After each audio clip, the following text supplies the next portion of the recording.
Welcome to Robinson's Shadow Stories, where mysteries unfold and dark tales come to light. Dive into the enigmatic world of true crime with our meticulously researched stories, chilling reconstructions, and in-depth investigations. From unsolved mysteries to infamous cases, join us as we navigate the labyrinth of crime, uncovering the secrets that linger in the shadows. Brace yourself for a riveting journey through the minds of our most famous serial killers, and cautionary stories about couples who become obsessed in their relationships, that one of them is willing to commit a terrible crime in the name of love. The twists that keep you on the edge of your seat. Subscribe now and become a part of our community of armchair detectives, because the truth is always stranger than fiction. This journey isn't solitary, it's a collective exploration. I want to hear your thoughts, theories, and suggestions. Drop your comments below, share your insights, and let's form a community that dives headfirst into the shadows. Together, we'll navigate the complexities of these stories, one shadow at a time. So let's dive in. Today's shadow story is about one of the most infamous, influential, and notorious cult leaders in the world, Jim Jones. James Warren Jones was born on May 13, 1931, in the rural community of Crete, Indiana. Jones opened his first church in the mid-1950s in Indianapolis. At the time, he was not affiliated with any particular denomination and had no theological training. His congregation was known for being racially integrated, which was particularly progressive at the time. In 1960, Jones's congregation, by then called the People's Temple, affiliated with the Disciples of Christ, and 4 years later Jones was ordained in that church.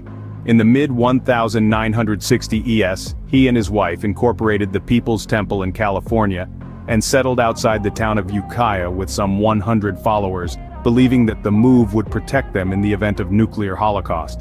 In 1970, Jones began holding services in San Francisco, and by 1972, he had opened another temple in Los Angeles. Thousands of followers, a large percentage of them African American, flocked to him. Central to Jones's appeal were his displays of mind reading and faith healing. Jones's treatment of his followers was often less than humane. Temple members were regularly humiliated, beaten, and blackmailed, and many were coerced or brainwashed into signing over their possessions, including their homes, to the church. Black members and members of other minority groups were convinced that if they left the People's Temple, they would be rounded up into government-run concentration camps. In 1977, after members of the press began to ask questions about Jones's operation, he moved with several hundred of his followers to Jonestown, a compound that he had been building in Guyana for some 3 to 4 years. In November 1978, U.S. Congressman Leo Ryan traveled to Guyana to inspect the People's Temple's activities and the Jonestown compound.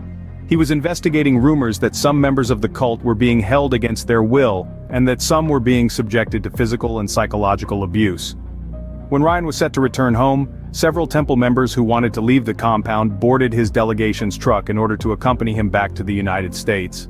Members attacked Ryan shortly before the vehicle left the compound, but he escaped unhurt, and the truck continued on with Ryan aboard. Temple members then launched an attack at the airstrip from which Ryan and his company were to depart. 5 people, including Ryan and 3 members of the press, were shot and killed, and 11 others were wounded. Shortly thereafter, Jones enacted his revolutionary suicide plan at the compound, which members had practiced in the past, in which a fruit drink was laced with cyanide, tranquilizers, and sedatives. It was first squirted into the mouths of babies and children via syringe, and then imbibed by adult members. The death toll exceeded 900, including some 300 who were age 17 and under, making the incident one of the largest mass deaths in American history. The events at Jonestown were immediately subject to extensive media coverage and became known as the Jonestown Massacre. American Christian leaders denounced Jones as satanic and asserted that he and his teachings were in no way connected to traditional Christianity. Jim Jones and the events at Jonestown had a defining influence on society's perception of cults.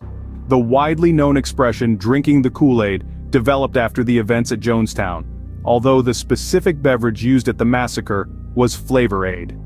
On November 18, 1978, at the age of 47, Jones was found dead on the stage of the Central Pavilion. He was resting on a pillow near his deck chair, with a gunshot wound to his head. It was ruled Jim Jones committed suicide in Jonestown, Guyana. Every case has its own twists and turns, and we want to hear your thoughts and opinions. Do you have a favorite true crime story? Any theories on unsolved mysteries? Drop your comments below, like, share, and subscribe. Let's unravel the mysteries together. Your insights might just spark the next video. Thanks for watching, and we'll see you in the next video.